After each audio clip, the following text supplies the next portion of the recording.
Hey, hi, hello everyone. Welcome to our YouTube channel EduYapa. Chapter number 11 जो कि mutual fund NISM 5A में हम लोग पढ़ेंगे अब। अगर आप इस वीडियो में नए हैं या चैनल पे नए हैं तो प्लीज चैनल को सब्सक्राइब कर दीजिएगा और प्ले स्टोर से हमारा मोबाइल एप्लीकेशन EduYapa जाके डाउनलोड कर सकते हैं, जहाँ पे हम स्टॉक मार्केट साथ ही साथ बहुत सारे कैरियर ऑब्जेक्टिव प्रोग्राम्स वहाँ पर लेकर के आएंगे, जो कि आपके लिए काफी हेल्पफुल होगा। और अगर आप केवल स्टॉक मार्केट की बहुत डिटेल एनालिसिस करना चाहते हैं और पढ़ना चाहते हैं, उसके रिलेटेड जो भी एक बेस्ट से बेस्ट कोर्स है जो कि आपको जीरो से लेके प्रो लेवल तक एनालिसिस में बना देगा, वो कोर्स भी हम लोग बहुत जल्द उस पर अपडेट करने वाले हैं। तो चलिए स्टार्ट करते हैं अब हम इस चैप्टर को, चैप्टर नंबर 11 जिसका नाम है mutual fund scheme and performance. Returns can be measured in various ways. देखिए, म्यूचुअल फंड्स में जो भी रिटर्न्स होते हैं उनको कई तरीके से इन्वेस्टर्स अपने माइंड में रखते हैं, तो उसके कई तरीके से निकालने के तरीके हैं, मतलब कई तरीके से उसको इलेबोरेट किया जा सकता है। तो उनके कुछ टर्म्स हैं जो कि टेक्निकल टर्म्स हैं स्टॉक मार्केट के, उनको एनालिसिस किया जाता है और फिर समझा जाता है कि ये रिटर्न से इतना रिटर्न मिला है। ठीक है, तो म्यूचुअल फंड जब भी आपको मिलेगा उसका सिंपल रिटर्न, मतलब कि कितने पे बाई हुआ था कितने पे सेल हुआ, that can be called simple return. Okay, and annualise return, एक साल में उसने कितना परफॉर्मेंस दिया है। ठीक है, एनुअली बेसिस पे एक साल में, 2 साल में या 3 साल में कितना रिटर्न दिया है, तो ये एनुअलाइज रिटर्न हो गया। कंपाउंडेड रिटर्न, मतलब कि पैसा आपका इन्वेस्ट री इन्वेस्ट होता चला जा रहा है और कंपाउंड हो रहा है, तो इस तरीके के जो रिटर्न कहलाएंगे वो कंपाउंडेड रिटर्न कहलाएंगे। कंपाउंडेड एनुअल ग्रोथ रेट, एक क्या होता है कि आपका, जैसे सपोज करिए कि पिछले साल मार्केट ने 9% का रिटर्न दिया, फिर उसके बाद 11% का रिटर्न दिया, तो दोनों साल में रिटर्न्स पे एडिशनल जो रिटर्न जनरेट हुआ उस रेट पे, तो उसको, उस रेट को कंपाउंडेड एनुअल ग्रोथ रेट बोलेंगे। सीएजीआर और वो भी एक तरीका होता है जो कि सबसे ज्यादा मतलब कि प्रिडिक्टेबल एरिया है, जहां पे एक जो भी इन्वेस्टर है जो कि थोड़ा सा नॉलेजेबल है वो सीएजीआर जरूर देखता है। ये एक एनुअल बेसिस पे एक अजम्पशंस बताता है कि अगर स्टॉक्स में जो भी डिविडेंड वगैरह आए हैं उसको उसने तुरंत री इन्वेस्ट भी कर दिया है, तो उस पार्टिकुलर 1 मंथ में एक एवरेज कितना रिटर्न वो बना के दे रहा है उसको बोलते हैं CAGR. CAGR assumes that all dividend payouts are reinvested in the scheme at the X dividend NAV। इसमें कुछ भी ज्यादा समझने की चीज नहीं है। अगर कभी आपके पास क्वेश्चन इसी तरीके से डायरेक्ट आ सकता है कि रिटर्न कितने तरीके से मेजर किया जा सकता है म्यूचुअल फंड में, तो उसमें ऑप्शंस यही सब आ सकते हैं और ऑल ऑफ दी अबव भी आ सकता है। ठीक है, तीनों ऑप्शंस या तीन ऑप्शंस दिए रहेंगे, फिर नीचे पूछा जाएगा ऑल ऑफ दी अबव। आगे बढ़ते हैं। SEBI guidelines govern disclosure of return by mutual fund schemes. Loads and taxes pull the investor's return below that the earned by the scheme. Investor returns also influenced by the various action of the investors himself। इसमें कुछ नहीं बोला गया है। CA ने जो कि आपकी सेबी है, सेबी ने कुछ गाइडलाइंस गवर्न किया है म्यूचुअल फंड स्कीम्स के लिए। ठीक है, अब आपको भी नॉर्मली पता होगा, इसमें कुछ भी ऐसा नया नहीं है। सेबी हमेशा म्यूचुअल फंड्स के लिए नए नए स्कीम्स नए नए रेगुलेशंस बनाती रहती है, जो कि म्यूचुअल फंड कंपनीज को ये अपनी स्कीम्स में लॉन्च होने के टाइम या बीच में उसे एप्लीकेबल करना होता है। मतलब वो लॉ एंड रेगुलेशन से कोई भी छेड़छाड़ नहीं कर सकते हैं, छेड़खानी नहीं कर सकते हैं, किसी भी तरीके से मैनिपुलेट नहीं कर सकते हैं। जैसा सेबी ने बोला है उसी ऑर्डरली फॉर्म में उन्हें पूरा काम करना है अपना प्रोसेस। अब आगे लिखा हुआ है कि लोड्स एंड टैक्सेस, देखिए कोई भी इन्वेस्टर्स अगर इन्वेस्ट करता है तो उस पर अगर जो भी फंड पे अगर ज्यादा चार्जेस या लोड्स लगते हैं और साथ ही साथ जो टैक्सेशन होते हैं उसकी वजह से उसका अल्टीमेटली जो रिटर्न है वो कम आता है। सपोज करिए कि किसी ने 10 लाख रुपया लगाया है, ठीक है, और उसका 15 लाख रुपया हो गया, तो 5 लाख पे टैक्स भी तो देना पड़ेगा। तो जब टैक्स देने उसमें से नेट किया जाएगा तो उसका जो अल्टीमेट रिटर्न है वो उस रिटर्न से अलग होगा जो कि म्यूचुअल फंड दिखा रहा है। म्यूचुअल फंड तो 10 लाख का 15 लाख रुपए दिखा रहा है, तो 50% रिटर्न हो गया, बट एक्चुअल में उस 5 लाख पे आप फर्दर टैक्स भी तो दो, तो टैक्स देने के बाद जो एक्चुअल रिटर्न होता है वो आपका रिटर्न कहलाता है।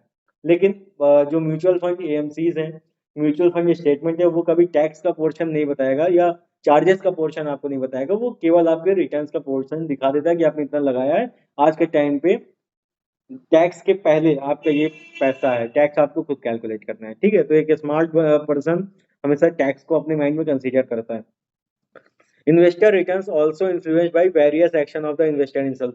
बहुत सारे इन्वेस्टर्स होते हैं जो टाइम टू टाइम मतलब कि उन्हें ये पोर्टफोलियो अगर अच्छा नहीं लग रहा है तो वे स्विच कर देंगे किसी दूसरे पोर्टफोलियो में, या कोई एएमसी के फंड्स परफॉर्म अब नहीं कर रहे हैं, उसे कोई दूसरा फंड मैनेजर समझ में आ रहा है तो वो वहां पे मूव कर ले रहा है, तो उसके भी वेरियस एक्शंस होते हैं।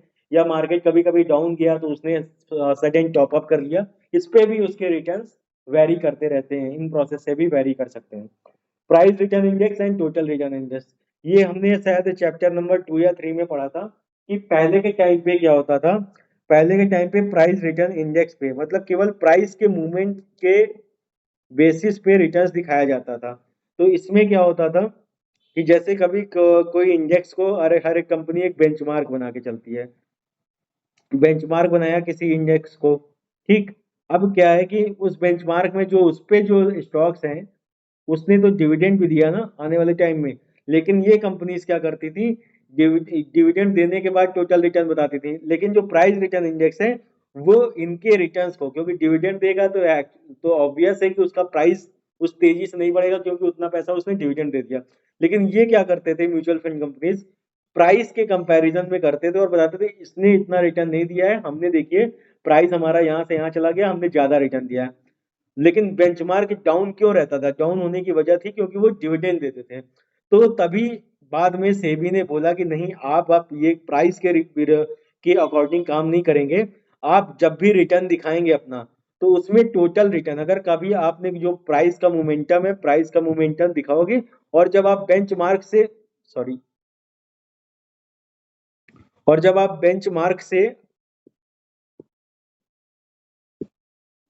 जब आप बेंचमार्क से उसको कंपेयर करोगे तो बेंचमार्क में पूरा, ये नहीं कि आपने केवल उसके प्राइस के बेसिस पे उसको दिखाया रिटर्न्स को, प्राइस के रिटर्न्स को प्लस उसमें जो भी डिविडेंड हुआ है, कॉर्पोरेट एक्शन हुआ है, वो भी आपको दिखाना पड़ेगा, तभी एक्चुअल फिगर आएगी। आप लोगों को बेवकूफ नहीं बना सकते हो, तो आपने दिखा दिया देखो बेंचमार्क ने इतना कम रिटर्न दिया लेकिन हमने ज्यादा दिया है, आपने नॉन डिविडेंड शेयर्स को अपने लिस्ट में रख लिया, उसने डिविडेंड दिया नहीं, और जिस कंपनी ने डिविडेंड दिया वो बेंचमार्क में थे, और इसलिए बेंचमार्क का जो प्राइस है वो उस तेजी से नहीं बढ़ा क्योंकि उसने डिविडेंड दिया, इसलिए प्राइस में वोलेटिलिटी या प्राइस में अप्रिसिएशन उतना नहीं आ पाया। लेकिन अल्टीमेटली रिटर्न्स तो क्लाइंट के हाथ में ही गया ना, डिविडेंड तो क्लाइंट के हाथ में ही गया ना।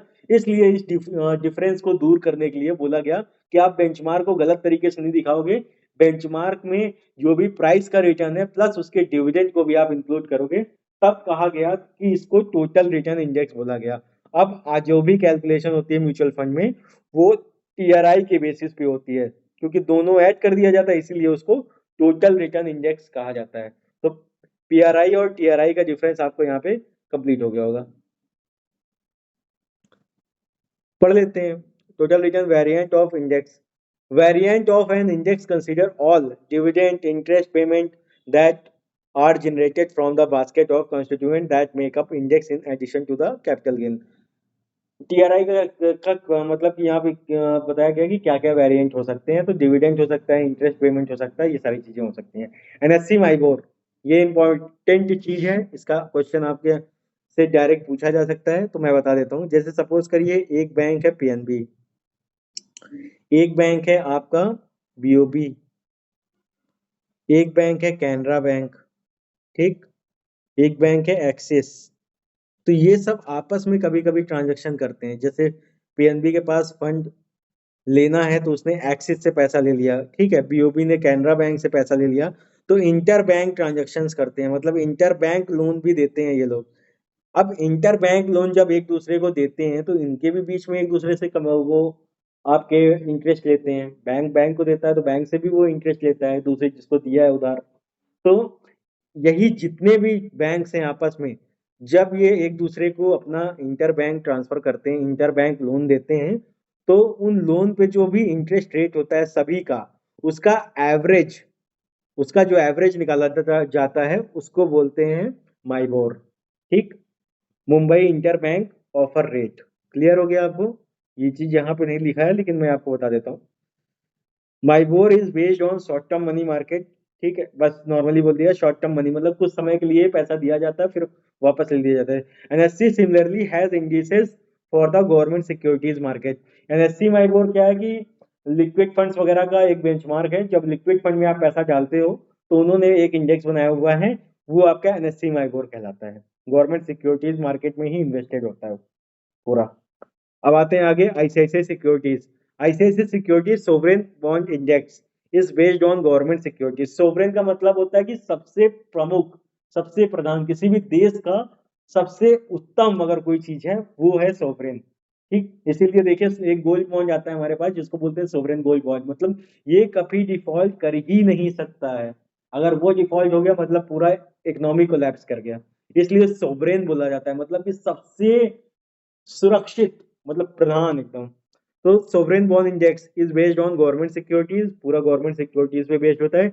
It consist of umbrella index covering the entire market. Umbrella मतलब कि तो सुरक्षा करता है पूरे मार्केट की, अगर किसी ने इसको बाई किया है तो एकदम सुरक्षित है, कोई भी दिक्कत नहीं है। एंड सब indexes catering to 3 contiguous maturity bracket. और ये भी आपके जो सोवरेन बॉन्ड इंडेक्स है इनकी 3 ब्रैकेट होते हैं मैच्योरिटीज की। ये तीनों कौन सी होंगी?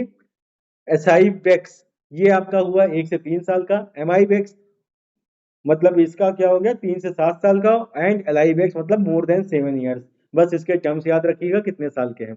लिक्विड स्कीम्स, लिक्विड स्कीम मैंने पहले भी बताया कि जो आपके एनएससी के मनी मार्केट में जो कि 90 दिन या 91 डेज का जो मेच्योरिटी होता है उन टेबल्स में इन्वेस्ट किया जाता है। और तुरंत आप जैसे बिजनेसमैन लोग हैं आज पैसा लगाया, 2 दिन बीच में खाली है उनका पैसा, तो वो पैसा बिना किसी रिटर्न के पड़ा रहेगा ऐसे ही बैंक में, तो वो लिक्विड फंड में लगा सकते हैं और 2 दिन का भी ब्याज ले सकते हैं। जैसे सपोज करिए 1 करोड़ किसी ने लगाया तो उसको 2100-2200 रुपया मिलता है पर डे के बेसिस पे। इसी तरीके से बहुत सारी कंपनीज हैं जो कि 100-100 करोड़ का 2 दिन का जल पैसा रह गया तो उनका कितना रिटर्न आ जाएगा, कुछ एम्प्लॉय की कॉस्ट भी उसमें से रिकवर हो जाएगी। तो वो जो इन्वेस्टमेंट होती है वो सारे इन्वेस्टमेंट जो होते हैं लिक्विड स्कीम्स में होते हैं। Therefore, a short-term money market benchmark such as NSC MIBOR, मैंने बताया था ना इंडेक्स है NSC MIBOR, या तो उसका बेंचमार्क रखेंगे वो, या CRISIL liquid fund index is suitable. मतलब जो लिक्विड स्कीम्स बनाई जाती हैं जो टेबल्स रहते हैं उसके जो बेंचमार्क होते हैं वो एनएससी माइबोर होगा या CRISIL liquid fund index suitable होगा। हाइब्रिड फंड मतलब जिसका कॉम्बिनेशन होता है आपका इक्विटी का प्लस डेट का, दोनों का कॉम्बिनेशन होता है उसको बोलते हैं आपका hybrid fund. So hybrid fund invest in mix of debt and equity. Therefore, the benchmark for hybrid fund is blend to an equity and debt index, CRISIL hybrid index. इसका जो बेंचमार्क होगा वो क्रिसिल हाइब्रिड इंडेक्स है। ये direct question आएगा, इसे याद रखिएगा अपने माइंड में। और हाइब्रिड फंड किन्हें दिया जाता है? जिनकी एज थोड़ी ज्यादा हो गई, जिनका रिटायरमेंट फंड है, जो ज्यादा रिस्क मार्केट में नहीं लेना चाहते हैं। वो कहते हैं मार्केट में मेरा कम एक्सपोजर हो लेकिन फिक्स कंपोनेंट में ज्यादा एक्सपोजर हो, तो वो सेफ जो गेम प्ले करते हैं वो आपके हाइब्रिड फंड्स में जाते हैं। गोल्ड ETF सबको पता है, इसका 99.99% प्योरिटी होती है इस गोल्ड की। कभी आ जाए क्वेश्चन तो 99.99% की प्योरिटी होती है। और ये स्टॉक एक्सचेंज में ट्रेडेड होता है, मतलब स्टॉक एक्सचेंज में इसको ट्रेड किया जा सकता है। इनको गोल्ड ETF करते कहते हैं। निप्पॉन के गोल्ड पीस वगैरह आपके, निप्पॉन के गोल्ड पीस एग्जाम्पल याद रख लीजिए, ये आपके टर्मिनल पे दिख जाएंगे, ये ट्रेडेड भी होते हैं और ये आपको जो भी है 99.99 जो गोल्ड का प्राइसिंग है उसकी प्योरिटी देते हैं। और कल को जैसे ही गोल्ड का प्राइस बढ़ेगा उसी के हिसाब से इनका भी रिटर्न कैलकुलेट होता है। Real estate fund, real estate funds में कई तरह की कैटेगरीज आ रही है। अब तो रीट भी आ गया है, रियल एस्टेट इंफ्रास्ट्रक्चर ट्रस्ट भी आ गया है। Real estate fund, a few real estate services companies have developed,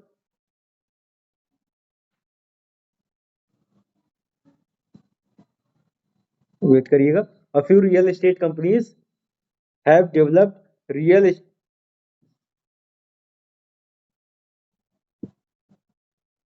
sorry, real estate indices. Okay, sorry. A few real estate service companies have developed real estate indices. These have shorter histories and are yet to earn the wider acceptance for the equity indices enjoy. देखिए जिस तरीके से आपके equity के जो portfolios होते हैं उसी तरीके से रियल एस्टेट फंड्स भी होते हैं।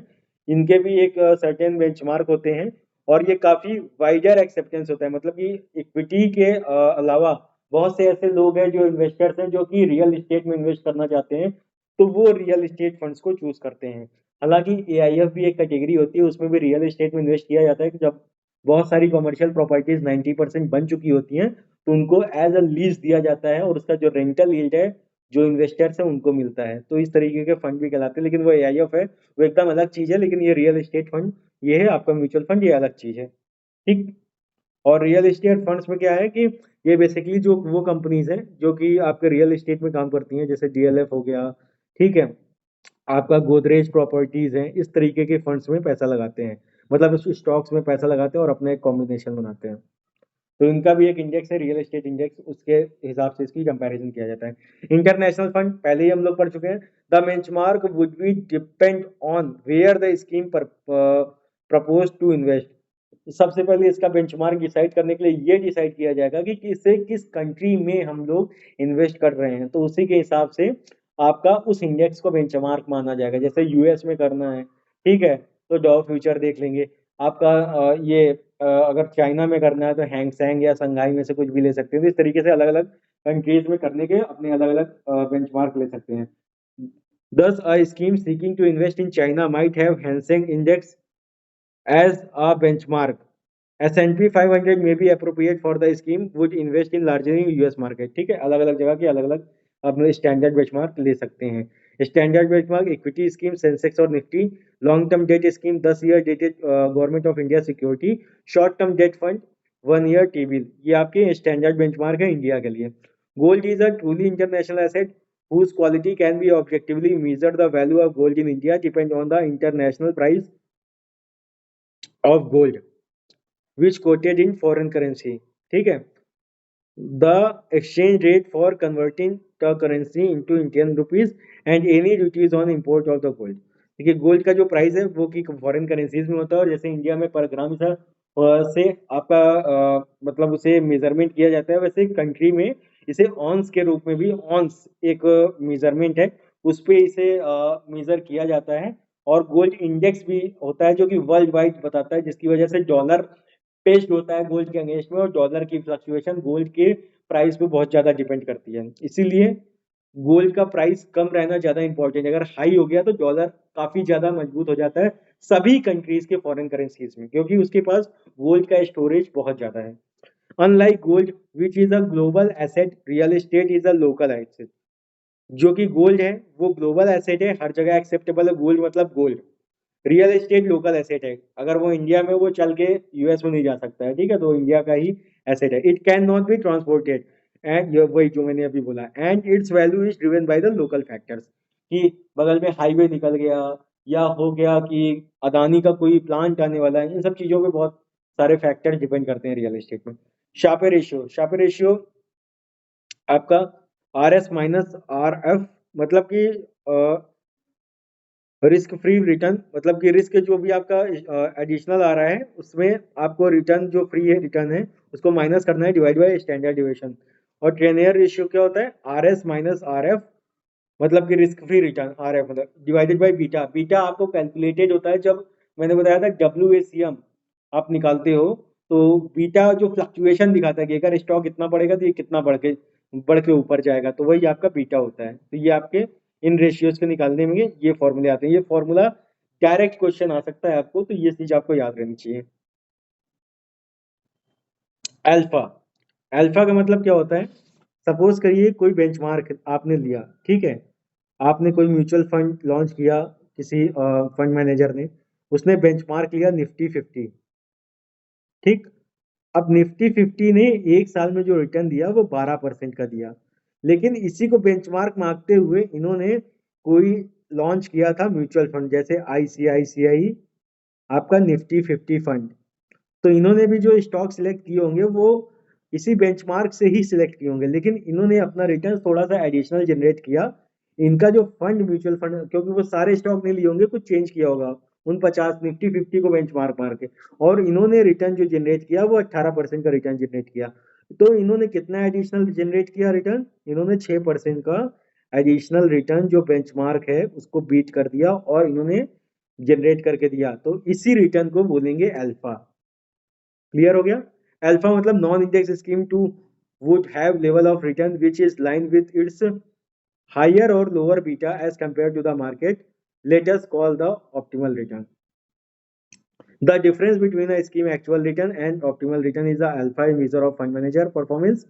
मतलब वही फंड मैनेजर में परफॉर्म करके जो एडिशनल रिटर्न जनरेट किया उसी को अल्फा बोलेंगे। Alpha measures the performance of investment in the comparison of suitable market index, मतलब बेंचमार्क से वो आपका कंपैरिजन करेगा। Positive alpha is the indicative of out performance, मतलब ज्यादा रिटर्न दे दिया तो उसको बोलेंगे आउट परफॉर्मिंग, और निगेटिव अल्फा मतलब कि मार्केट ने ज्यादा अच्छा रिटर्न दे दिया, मतलब निफ्टी जो बेंचमार्क था उसने अच्छा रिटर्न दिया लेकिन फंड मैनेजर कम रिटर्न जनरेट कर पाया, तो उसको बोलेंगे under performance. Tracking error, tracking error क्या होता है? ट्रैकिंग एरर में देखिए, जैसे एक इंडेक्स फंड है जो कि बेंचमार्क है, ठीक, सॉरी सॉरी, जैसे कोई एक इंडेक्स है, उसी इंडेक्स को देख के फंड मैनेजर कोई ना कोई आपका इंडेक्स फंड बनाएगा ना। जैसे एग्जांपल ले लेते हैं डिफेंस का। डिफेंस में सपोज करिए 16 स्टॉक्स हैं, तो तो जो इस इंडेक्स में है डिक्टो तो फंड मैनेजर लेगा नहीं, वो अपने एनालिसिस के हिसाब से थोड़ा सा चेंज करेगा, नहीं तो लोगों को डायरेक्ट इंडेक्स में लेना है तो वहीं यहाँ पे ही जाके ले लेते हैं। म्यूचुअल फंड का मतलब क्या है? एक्सपर्टीज पे पैसा लगा रहे हैं। तो इसने 12 स्टॉक या 10 स्टॉक्स चूज किए, इस इंडेक्स में से निकाले और अपना म्यूचुअल फंड लॉन्च कर दिया। अब क्या होता है, एक सर्टेन टाइम के बाद, ठीक है, सपोज करिए कि इंडेक्स ने आपका रिटर्न्स दिया 10%, ठीक, और इसने जो रिटर्न्स दिया, इसने रिटर्न्स दिया 12%, ठीक। अब जो ये 2% का एडिशनल रिटर्न है, ये तो अल्फा हो गया, इंडेक्स को बीट कर दिया, ठीक है। लेकिन स्टॉक्स इसने जो बाई किया था और सेल किया था, इन दोनों के डिफरेंस की वजह से, इन दोनों का डिफरेंस सपोज करिए एक्सपेंस की वजह से आता है, ठीक है, एक्सपेंस और कॉस्टिंग वगैरह जो रहती है उसकी वजह से आता है। तो इस 2% के बीच में अगर जो एक माइन्यूट सा डिफरेंस, जैसे 50 पैसा या 30 पैसे का एक माइन्यूट सा जो डिफरेंस आता है, वो जो डिफरेंस होता है माइन्यूट सा डिफरेंस, उसको बोलते हैं ट्रैकिंग एरर। ओके, फिर से समझाता हूं मैं आपको। अल्फा आप लोगों ने समझ लिया था कि जो दोनों के बीच का जो डिफरेंस है, उस डिफरेंस को हम लोग बोलते हैं अल्फा, ठीक। अब सपोज करिए कि कोई इंडेक्स आपने चूज किया, ठीक, इंडेक्स चूज किया, तो इंडेक्स ने दिया सपोज करिए 12%, ठीक, और आपके रिटर्न ने दिया आपका, आपका जो रिटर्न है आपका 14% दिया, ठीक। अब उस 14% में आपका सपोज करिए 0.5% तो आपका एक्सपेंस है, ठीक, 0.5%। तो 12 से 14 दिया तो अल्फा आप बोलोगे, भले आप अल्फा मार्केट में चिल्ला चिल्ला के बोलोगे कि हमने 2% का अल्फा दिया, लेकिन जब ट्रैकिंग एरर की बात आएगी, तो ट्रैकिंग एरर की जो बात आएगी, जो आपके ये एक्सपेंस हुए हैं, इसके बीच के जो डिफरेंस हुए हैं, ये एक्सपेंस आपके कहलाएंगे ट्रैकिंग एरर, ठीक। कि जो एक्सपेंस की वजह से आप बिक नहीं कर पा रहे, या एक्सपेंस इतने का लग गया आपके रिटर्न्स में, उसी को बोला जाएगा tracking error. The beta of the market by definition is 1, क्योंकि बीटा हमेशा 1 होता है, और स्टॉक्स का एक से ज्यादा होता है तो ज्यादा वॉलेटिलिटी होती है, एक से कम होता है तो वॉलेटिलिटी कम होती है। इंडेक्स परफॉर्म करेगा ज्यादा तो वॉलेटिलिटी स्टॉक की कम रहेगी। And index fund mirrors the index, index fund जो होता है कि वो किसी इंडेक्स का मिरर होता है, मतलब उसी को देख के हम लोग बनाते हैं। Therefore the index fund to would have beta of 1 and it ought to earn the same return as market, और उसको वही रिटर्न जनरेट करना है जो कि मार्केट जनरेट कर रही है। The difference between an index fund return and the market return is tracking error. दूसरे एग्जांपल से हम समझ सकते हैं, हम अल्फा का तो हटा देते हैं। अब निगेटिव केस में क्या होगा, सपोज करिए मार्केट ने दिया 12% का रिटर्न, ठीक है, इंडेक्स ने, और आपके एमएफ ने दिया 11.92% रिटर्न, और आपका 0.8% का जो ये खर्चा वगैरह उसकी वजह से आपका इसको बीट करना रह गया या यहाँ तक पहुंच नहीं पाया, तो ये इस डिफरेंस को भी हम लोग बोलेंगे ट्रैकिंग एरर। क्लियर है अब आपको? ठीक है। अल्फा हमेशा पॉजिटिव कंडीशन होती है, ठीक है, ये भी आप माइंड में रखिएगा। तो अब ये हमारा चैप्टर कंप्लीट हो गया है, और नेक्स्ट चैप्टर, एक चैप्टर है वो भी फटाक से अभी आपका कंप्लीट हो जाएगा, और उसे भी कंप्लीट कर लीजिएगा। चैनल पे अगर आप नए हैं तो प्लीज़ चैनल को सब्सक्राइब जरूर कर दीजिएगा, काफ़ी हेल्पफुल होगा आपके लिए, और आपको बहुत नॉलेज हम लोग अभी आने वाले टाइम पे डिटेल में देंगे स्टॉक मार्केट के। अगर आप कभी आपने स्टॉक मार्केट सीखने की कोशिश की, आप लॉस खा बैठे हैं, या आप किसी रिलेशनशिप मैनेजर के टच में रह करके लॉस खा लिए, देखिए वो एक एम्प्लॉय है और उसको अपना टारगेट पूरा करना है, तो आपके लॉस से उसको कोई सेंटिमेंट फर्क नहीं पड़ता। लेकिन आप अगर सीखना चाहते हो, अपनी पुरानी कोई भी कोशिश की, आप हार गए लेकिन आप सीखना चाहते हो, तो आप हमारे कोर्सेज को ज्वाइन कर सकते हो। मैं आपको ये श्योर करता हूँ कि आपको जो एक नॉलेज मिलेगी, उसके बेसिस पे आपकी जो एनालिसिस बढ़ेगी, वो कोई बीट नहीं कर पाएगा। तब आप स्टॉक मार्केट में बहुत अच्छे तरीके से आप इन्वेस्ट कर सकते हो।